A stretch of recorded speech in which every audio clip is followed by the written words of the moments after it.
Well, we survived the steroid era. We survived the small ball era. We survived the Astros cheating in the World Series. We've survived everything in Major League Baseball, and we finally take a breath.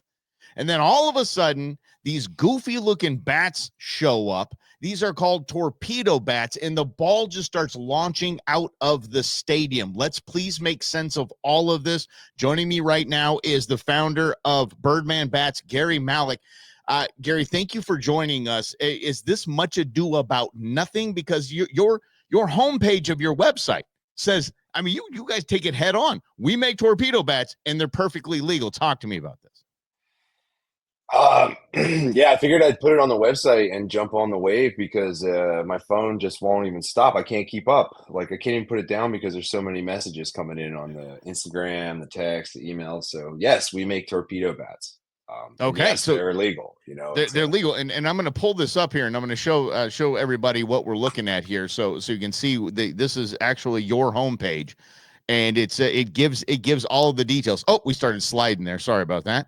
But yeah, it gives all of the detail about the Birdman.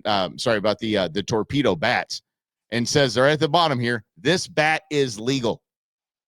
And you guys break it down. So why is everybody talking about cheating? Why is cheating even a thought right now?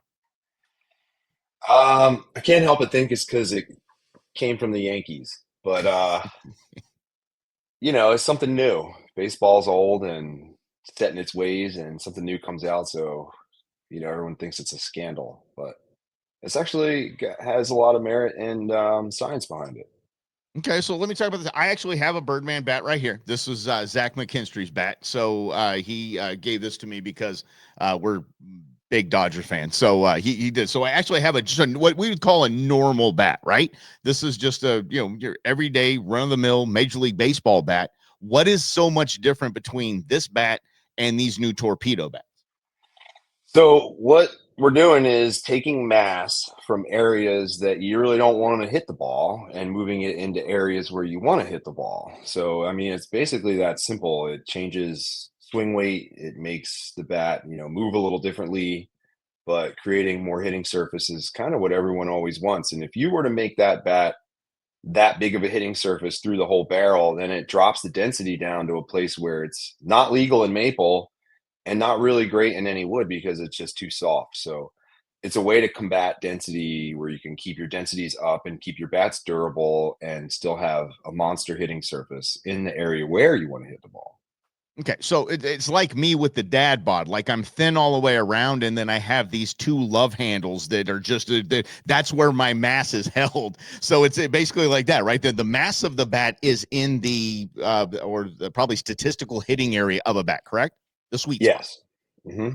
Okay, and it makes the sweet spot bigger. Now, aren't bats, professional bats, major league bats, aren't they made custom for each player for the most part? Aren't they? Yeah. It's there. So is science going into this where the mass of the bat is for maybe a Zach McKinstry versus a Mookie Betts? It's going to be a different spot. Somewhat, yeah. So Major League clubhouse equipment managers have been saying, hey, so and so wants a bat. Their contact point is 7.5 inches down the barrel. So, like, okay, so we need to make the torpedo area 7.5 inches down the barrel. And then, like, that further up area, you take all the weight out of and move it into that area. And it's basically it. Okay, so technically, is it giving the professionals that are swinging with torpedo bats, is it giving them any type of an unfair advantage or just an advantage? I don't know that any of it's unfair, and it maybe is giving an advantage, but some guys, it might not work for you. I don't think it's going to work for everybody, depending on how your swing's tailored and how it all works. But I think it could potentially, it's at least worth trying, and seeing Yeah, what kind of data you get on there's so many ways to capture data off your hitting now. So like you can right. easily walk into some kind of Rapsodo or TrackMan and just look at the numbers. Okay, this is working, or okay, this isn't. And it's that simple. And let's get down to the bottom. Let's get down to the bottom. So when the C word keeps popping up and that's cheating, let's get it, because I believe Barry Bonds was the worst thing to happen to professional sports. I think he was a cheater, but at the bottom line, guess what? He had to hit the ball. I always gave him credit for that. You have to hit the ball. It's one of the hardest things to do in all of professional sports. You have to hit the ball. So when you say that these torpedo bats aren't for everyone, what you're saying is that, oh, okay, it might work for Aaron Judge. It might work for Shohei Ohtani, but it might not work for just basically anyone else. Might not work for Kike Hernandez.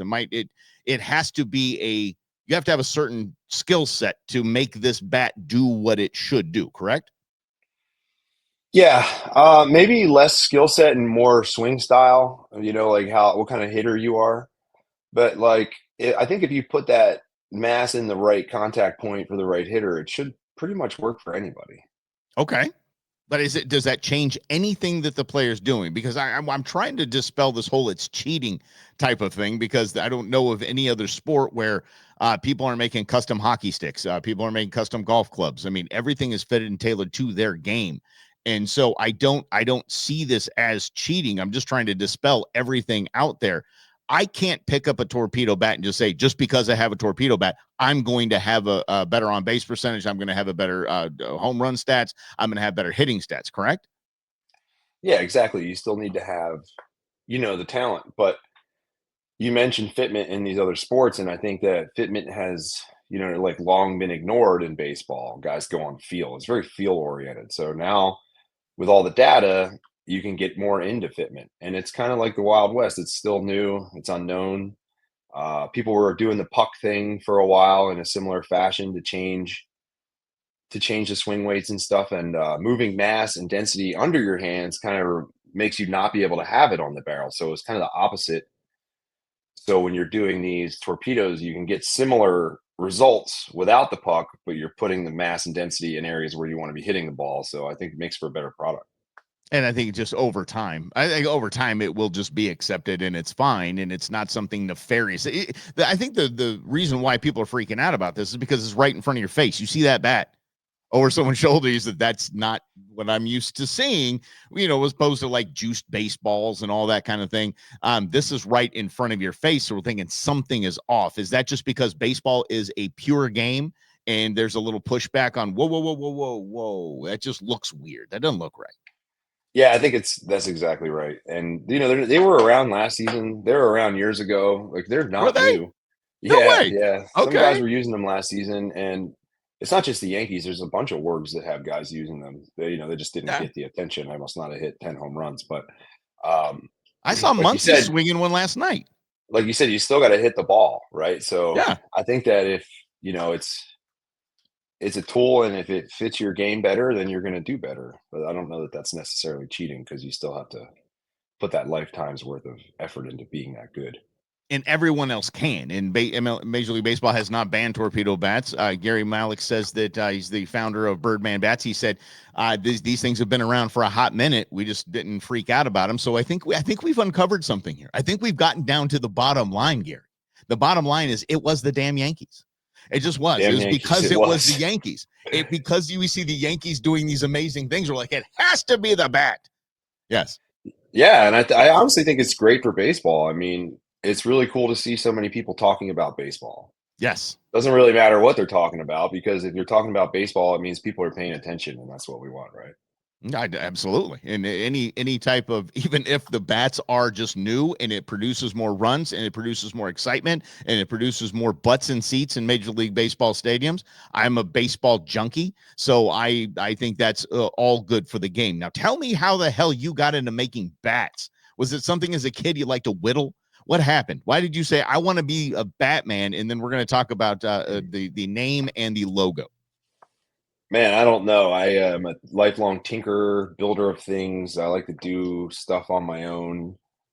I never had a wood shop class growing up, like where every kid, it's a rite of passage. You make a baseball bat. So I was playing baseball and needed wood bats, and I went on Craigslist. I bought an old lathe and I started turning them just for the heck of it. And bats don't really have a lot of life when they're just a piece of wood. So we Yeah. needed to put some kind of something on them. And again, it wasn't like any reason for like starting a brand or a business. It's just my brother was playing in like a collegiate summer ball, and I was turning bats, and I found one of his drawings, and I printed it to put it on one bat for him. And the kind of the idea was to like look at your stupid drawing and like laugh and realize you're playing a game and kind of like have a mental reset when you're up there, because as you get to the higher levels, it becomes so difficult. And a lot of the other bats are just like, they don't really make you feel much. So I think like it makes you feel something, it makes you a little energized, and then maybe you do better, because we all need an edge when it comes to hitting baseballs. It's very difficult. Well, yeah, I think we painted over that just a little bit because the Birdman bat logo. I'm gonna put it up here. Here we go. This way. We're gonna go this way. You see this? And that was one of your brother's drawings. You said? Yeah, he's always made these weird drawings. He's a doodler, like a comic kind of guy, and we like that one. He said it was an 1800s ball player head on a bird body with a bird brain, and yeah, it's just silly. It's meant to be silly. It's meant to loosen up. You're playing a kid's game. Try and play like a kid out there and have fun, and let all the stress and stuff roll off you, because if you're carrying it, it's just going to compile. Yeah, and you see the batters get up there. I mean, more so before the pitch clock, but now you see the bat where they would just kind of hold the bat and stare at it for a second. And I think that's a good. So what you're saying is basically a mental check. Look at this goofy drawing, and it is something to make you smile because you're playing a kid's game. Exactly. I love it. Absolutely love it. And then so you guys do gloves as well. You guys is that a new thing? Yeah, we got into the glove game the past year. I'm really excited about that. It's something we've wanted to do for a long time, because it's the same kind of thing. Pitchers always are asking us like, "Oh, when are you going to make gloves?" And people like just really like the brand and the fun and the culture behind it. And why not have them on your glove out in the field to have your back too?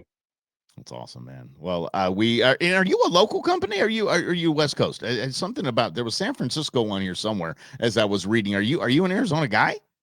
No, we're in Northern California.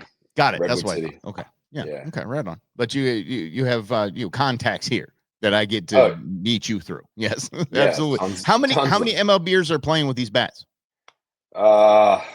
Changes every day. A good bit of them. Good. Right on.